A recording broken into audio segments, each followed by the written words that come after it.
नीतीश कुमार सत्यनिष्ठा से प्रतिज्ञान करता हूं। शपथ ग्रहण के करीब 30 घंटे बाद बिहार में मंत्रियों के विभागों का बंटवारा हो गया। नई कैबिनेट में सबसे चौंकाने वाला बंटवारा गृह विभाग को लेकर है। 20 साल में पहली बार नीतीश कुमार ने गृह विभाग को छोड़ा और 20 साल में पहली बार बीजेपी कोटे के किसी मंत्री को गृह विभाग की जिम्मेवारी मिली। और वो मंत्री हैं डिप्टी सीएम सम्राट चौधरी। सीएम नीतीश कुमार ने अब होम डिपार्टमेंट सम्राट चौधरी को सौंप दिया है, जो नीतीश कैबिनेट का सबसे अहम विभाग है, जिसके पास राज्य के कानून व्यवस्था को दुरुस्त करने का जिम्मा है।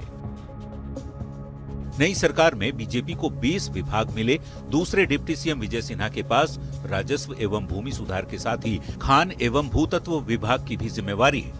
नई कैबिनेट में जेडीयू को भी 21 विभाग मिले हैं। जो सबसे अहम जिम्मेवारी है वो विजेंद्र यादव के पास है। हमेशा की तरह ऊर्जा विभाग के मंत्री वो तो हैं ही, इसके साथ ही विजेंद्र यादव को वित्त विभाग का जिम्मा भी मिल गया है, जो अब तक बीजेपी कोटे के मंत्रियों के पास रहा। चिराग पासवान की पार्टी एलजेपी-आरबी को 2 विभाग मिले। संजय कुमार पासवान गन्ना उद्योग विभाग के मंत्री बनाए गए, तो संजय कुमार सिंह लोक स्वास्थ्य अभियंत्रण विभाग के मंत्री बनाए गए। हमसे संतोष सुमन को लघु जल संसाधन विभाग की कमान मिली, तो आरएलएम से दीपक प्रकाश को पंचायती राज विभाग का जिम्मा मिला है। बिहार की नई कैबिनेट में मंत्रियों के बीच मंत्रालयों के बंटवारे में वरिष्ठ मंत्रियों के अनुभव और सोशल इंजीनियरिंग को ध्यान में रखा गया है। कई विभाग पुराने चेहरों के पास ही रखे गए, तो कई नए चेहरे को अहम विभाग मिले। इस बार नीतीश कैबिनेट में जो सबसे बड़ा बदलाव हुआ वो है बीजेपी और जेडीयू के बीच गृह और वित्त विभाग की अदला बदली। गृह विभाग की जिम्मेदारी अब सम्राट चौधरी संभालेंगे, तो वित्त विभाग की जिम्मेदारी विजेंद्र यादव को मिली है। वित्त विभाग पहले बीजेपी के पास रहता था। नीतीश कुमार सामान्य प्रशासन समेत अन्य बचे हुए विभाग संभालेंगे। न्यूज 18 के लिए पटना से शैलेंद्र कुमार, रवि एस नारायण के साथ आनंद अमृतराज की रिपोर्ट। आइए अब नीतीश सरकार में मंत्रियों के बीच विभागों के बंटवारे को समझते हैं। तो देखिए, सीएम नीतीश के पास में कौन कौन से विभाग हैं वो भी समझेंगे, लेकिन पहले किस मंत्री के पास कौन सा विभाग है वो समझते हैं। तो आपको बता दें कि नीतीश की नई सरकार में जो सबसे बड़ा बदलाव हुआ है वो ये कि सम्राट चौधरी को गृह विभाग की जिम्मेवारी मिली है। देखिए, सम्राट चौधरी को गृह विभाग की कमान के अब मायने आपको समझाते हैं। कैबिनेट में गृह विभाग सबसे अहम विभाग होता है। कैबिनेट में सबसे चौंकाने वाला बंटवारा जो है वो गृह विभाग का ही है। सीएम नीतीश ने 20 साल से गृह विभाग अपने पास रखा था, लेकिन अब नीतीश ने इसे सम्राट चौधरी के हाथों सौंप दिया है। बीजेपी को पहली बार सबसे अहम मंत्रालय यानी कि गृह विभाग मिला है। अब सम्राट चौधरी गृह विभाग की जिम्मेदारी संभालेंगे। अब देखिए, सम्राट के हाथों अब कानून व्यवस्था और सुरक्षा की कमान होगी। अब ऐसे में यह भी समझना जरूरी है कि गृह विभाग इतना आखिर अहम होता क्यों है। देखिए, उसको भी समझाते हैं। तो देखिए, गृह विभाग जो है वो कानून व्यवस्था और नागरिकों की सुरक्षा सुनिश्चित करता है। गृह विभाग सत्ता और प्रशासनिक नियंत्रण का केंद्र माना जाता है। गृह विभाग किसी भी राज्य की रीढ़ की हड्डी की तरह होती है। गृह विभाग पुलिस प्रशासन और सुरक्षा एजेंसियों का संचालन करता है। अपराध नियंत्रण, दंगे रोकना और शांति बनाए रखना भी जिम्मेदारी होती है गृह विभाग की। आम नागरिकों के साथ में विशिष्ट लोगों की सुरक्षा संभालने की भी जिम्मेदारी होती है गृह मंत्री के पास ही। गृह विभाग जो है पुलिस और सुरक्षा बलों से जुड़ी हुई नीतियों का निर्माण करता है, और इतना ही नहीं, भारत सरकार के गृह मंत्रालय के साथ समन्वय भी करता है।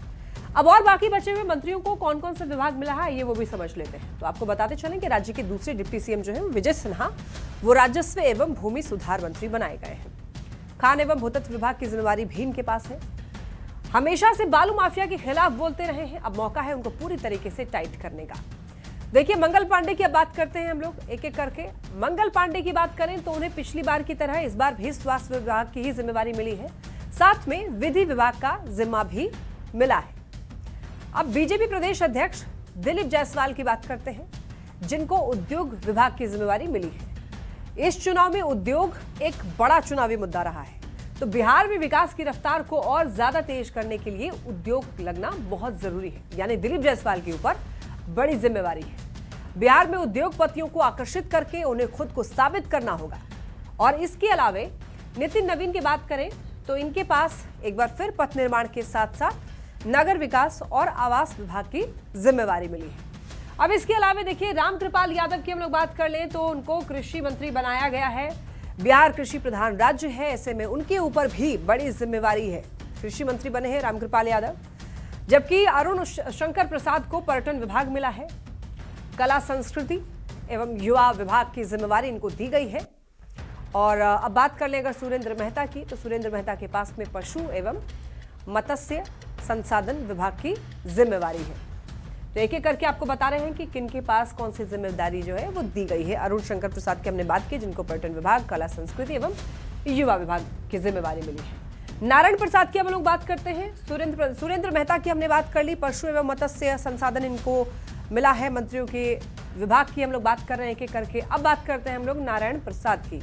तो देखिए नारायण प्रसाद को आपदा प्रबंधन विभाग का मंत्री बनाया गया है। बिहार जैसे राज्य के लिए ये एक बेहद ही अहम विभाग है।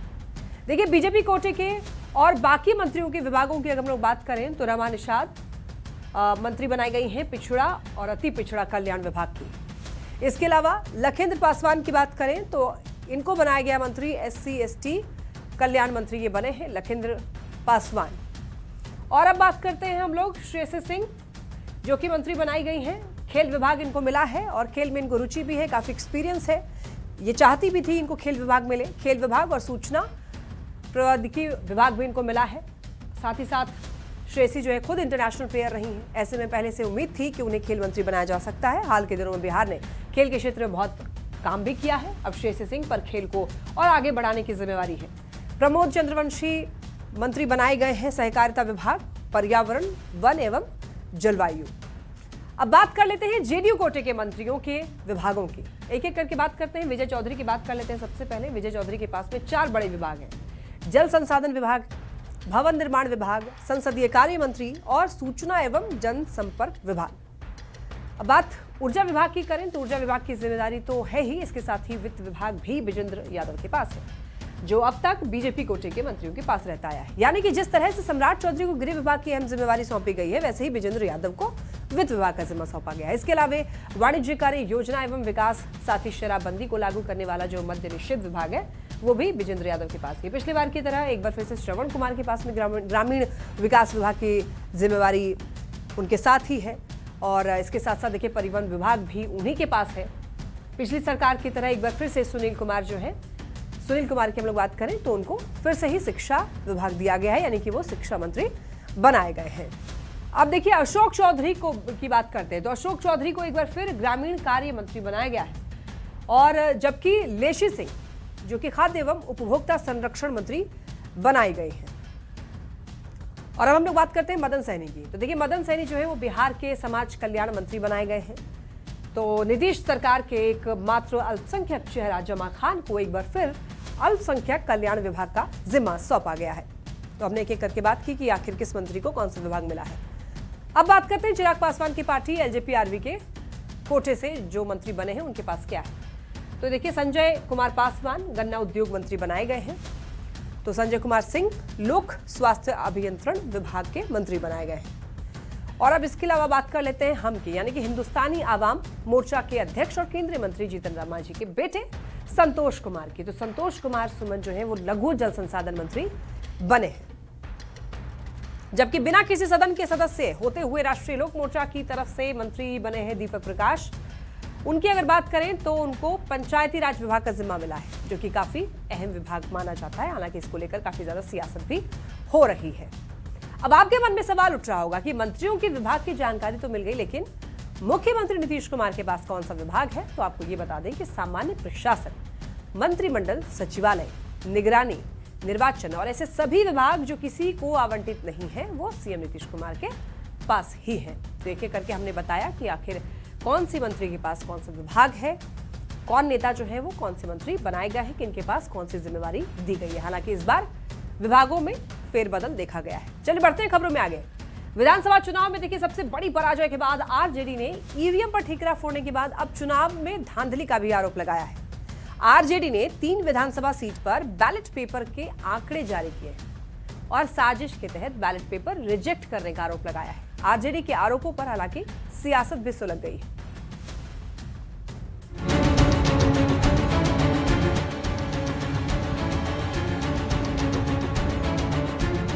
आरजेडी ने एक बार फिर चुनाव में धांधली का आरोप लगाया है। पार्टी का दावा है कि कुछ विधानसभा सीटों पर पोस्टल बैलेट जानबूझकर रद्द कर दिए गए, जिससे महागठबंधन के उम्मीदवार हार गए। आरजेडी ने एक्स पर पोस्ट कर 3 विधानसभा सीटों पर बैलेट पेपर के आंकड़े जारी किए। आरजेडी ने नबीनगर, अगियाओं और संदेश विधानसभा में विपक्ष को हराने की साजिश के तहत बैलेट पेपर रिजेक्ट करने का आरोप लगाया है। देखिए, बिहार में चुनाव में जो परिणाम आए हैं उसमें किस तरह का खेल हुए यह स्पष्ट रूप से सामने आ गया। इस तरह से बिहार में जो चुनाव परिणाम आए हैं यह स्पष्ट करता है कि कहीं न कहीं चुनाव आयोग के माध्यम से खेल किए गए हैं। विधानसभा चुनाव में आरजेडी के धांधली के आरोपों पर सियासत सुलग गई है। दिलीप जायसवाल ने आरजेडी पर करारा पलटवार किया है कि इन लोगों को मोतियाबिंद का रोग हो गया है। 3 सीट का बोलने के पहले उनको ये बोलना चाहिए कि भारतीय जनता पार्टी रामगढ़ सीट मात्र 30 वोट से हार गई। ये उनको याद नहीं आया। फारबिसगंज मात्र 100 वोट से हम हार गए। ढाका सीट पवन जायसवाल जी 173 वोट से हार गए। चनपटिया 38 वोट से हार गए। निर्वाचन आयोग पहले भी इस तरह के आरोपों को खारिज कर चुका है, लेकिन आरजेडी लगातार ईवीएम और निर्वाचन आयोग पर सवाल उठा रहा है। बड़ा सवाल है कि क्या आरजेडी अपने कार्यकर्ताओं में हार के गुस्से और गम को कम करने की कोशिश कर रहा है। न्यूज़ 18 के लिए पटना से शैलेंद्र कुमार की रिपोर्ट। देखिए, चुनाव खत्म होने के बाद बिहार में आरोप वाली सियासत तेज हो गई है। आरजेडी ने 3 सीटों पर जीत हार के आंकड़े दिखाते हुए गड़बड़ी का आरोप लगाया है। दरअसल नबीनगर सीट पर 122 वोट से आरजेडी की हार हुई। तो आरजेडी का आरोप है कि 132 पोस्टल वोट रिजेक्ट किए गए। इसके चलते आरजेडी उम्मीदवार हारा है। वहीं अगियाओं सीट जो है, इस पर 95 वोट से सीपीआई एमएल की हार हुई, जहां 175 पोस्टल वोट रिजेक्ट किए गए। अब ऐसे में आरजेडी का आरोप यह है कि पोस्टल वोट रिजेक्ट करके उनको हराया गया है। संदेश सीट पर सबसे कम मार्जिन यानी कि 27 वोट से आरजेडी की हार हुई है। 360 पोस्टल वोट रिजेक्ट हुए। तो आरजेडी का यह आरोप है कि पोस्टल वोट रिजेक्ट करके हराया गया है। यानी कि आरजेडी का यह आरोप है कि तीनों ही सीट पर पोस्टल वोट रिजेक्ट होने से एनडीए को जीत मिल गई है। अगर ऐसा नहीं होता तो शायद वो लोग जीत जाते। अब देखिए, 1000 से कम वोट से हार जीत वाली टोटल 11 ऐसी सीटें हैं जहां पर 1000 से कम वोट से हार जीत का अंतर हुआ है। अब देखिए, 1000 से कम वोट से कौन कौन सी पार्टी कितनी सीट पर जीती है, आइए वो एक एक करके आपको बताते हैं। तो सबसे पहले अगर आरजेडी की बात करें तो 3 सीट ऐसी है जहां पर आरजेडी को जीत हुई है। वहीं जेडीयू की बात करें तो 2 ऐसी सीट है जहां पर जेडीयू को जीत मिली है। वहीं एलजेपी-आरवी 2 सीटों पर जीती है। कांग्रेस भी 2 सीटों पर जीती है। बीएसपी को भी 1 सीट पर जीत मिल गई है और यही एकमात्र सीट है जहां पर बीएसपी जो है वो जीती गई है। और बीजेपी भी यहां पर जीती है 1 सीटों पर। और देखिए, अब बात करें कुल कितनी सीटें हैं तो 11 सीटें हमने आपको बताया। एनडीए और महागठबंधन कितनी सीटें जो हैं, कितना फासला रहा है, कौन कौन सी सीटें रही हैं, तो आपको बता दें कि महागठबंधन जो है वो 5 ऐसी सीटें हैं जहां पर जीत हुई है। महागठबंधन की भी ऐसी 5 सीट है जहां पर इतने में ही अंतर रहा है और जीत हार देखने को मिला है। और आदर्श के पास 1 वोट का 1 सीट ऐसी थी जहां पर ऐसा हमें देखने को मिला है। यानी कि ये जो आंकड़े हैं ये आप समझ सकते हैं कि 1000 से कम वोट से कौन सी पार्टी कितनी सीट पर जीती है। अब आप देखिए, बता दें आपको कि एनडीए 5 पर, महागठबंधन जीता। कम वोट से दोनों ही गठबंधनों के उम्मीदवार हारे और जीते हैं। तो अगर हेरफेर संभव था तो रामगढ़ में 30 वोट के अंतर से बीजेपी क्यों हार गई, ये भी सवाल उठता है। और सवाल ये भी कि कम वोट से हार का मतलब हेरफेर नहीं है। वोट देने में हुई किसी गलती की वजह से पोस्टल बैलेट वोट रिजेक्ट होता है। जो वोट रिजेक्ट हुए हैं वो किसी भी पार्टी के हो सकते हैं, ये पहले नहीं पता लगाया जा सकता है। और ये जो सियासत हो रही है इसको लेकर के अभी चर्चा हो रही है। चलिए बढ़ते खबरों में आगे। अब देखिए, बिहार विधानसभा चुनाव में हार के बाद कांग्रेस की कलह भी बढ़ती जा रही है। महिला कांग्रेस के अध्यक्ष शरबत जहां फातिमा ने अपने पद से इस्तीफा दे दिया है, जबकि बिहार के कांग्रेस मुख्यालय सदाकत आश्रम में बागी नेता धरना पर बैठे। पूर्णिया सांसद पप्पू यादव के पहुंचने पर नेता और ज्यादा उग्र हो गए और नारेबाजी तेज कर दी। 113 वोट से हारने वाले व्यक्ति मैं किस आधार पे मेरे टिकट को वंचित किया गया हमसे। ये तस्वीर पटना के कांग्रेस मुख्यालय सदाकत आश्रम की है। कुछ भी नहीं है पप्पू यादव जी, ये लोग मिली भगत करके मेरा टिकट को काटा। अनुशासनहीनता के आरोप में बिहार प्रदेश कांग्रेस ने 43 नेताओं को शो कॉज नोटिस जारी किया है, जिसके खिलाफ बागी नेताओं ने कांग्रेस दफ्तर सदाकत आश्रम में धरना दिया। और जब पूर्णिया से सांसद पप्पू यादव समझाने पहुंचे तो नाराज नेताओं ने पप्पू यादव पर भी जमकर आरोप लगाए। अपनी गलतियों को छिपाने के लिए जो कांग्रेस के समर्पित कार्यकर्ता उनको नोटिस दे रहे हैं, उनको कांग्रेस में रहने का कोई अधिकार नहीं है, चाहे वो कृष्णा अल्लाबरू हो, चाहे वो राजेश राम हो, ये तीनों सचिव। मौके पर काफी देर तक हंगामा होता रहा। नाराज नेताओं ने पप्पू यादव पर भी जमकर आरोप लगाए। बाद में नाराज नेताओं के विरोध पर पप्पू यादव ने भी प्रतिक्रिया दी और कहा कि वे ऐसे लोगों का जवाब नहीं देते। हाथी चले बाजार कुत्ता भूखे आए, ऊंट बैठियो जाए तो गधा से ऊंचा होता है, आकाश पे थूक फेंकने से कुछ नहीं होता।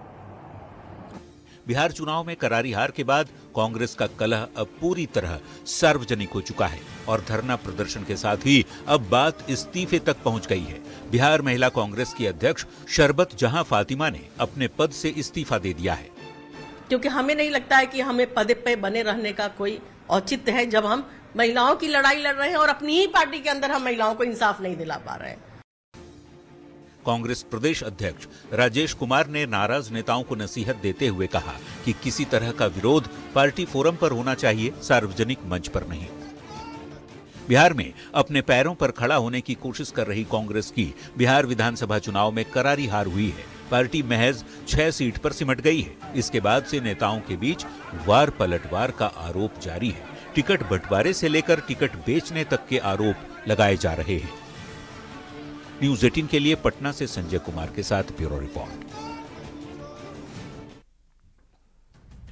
कांग्रेस की कलह को आइए समझते हैं। देखिए, बिहार विधानसभा चुनाव में कांग्रेस की करारी हार हुई और कांग्रेस को महज 6 सीटें मिली। चुनाव रिजल्ट के बाद कांग्रेस में अब कलह देखा जा रहा है। पार्टी के जो नेता हैं वो टिकट बेचने का आरोप लगा रहे हैं। तो आप समझ सकते हैं कि इस बार के विधानसभा चुनाव में कांग्रेस की क्या स्थिति रही है। बुरी हार देखने को मिली है और इस पर बीजेपी ने तंज भी कसा था और न केवल बीजेपी ने बल्कि पूरे देश में ही कांग्रेस की हार का जिक्र भी हो रहा है।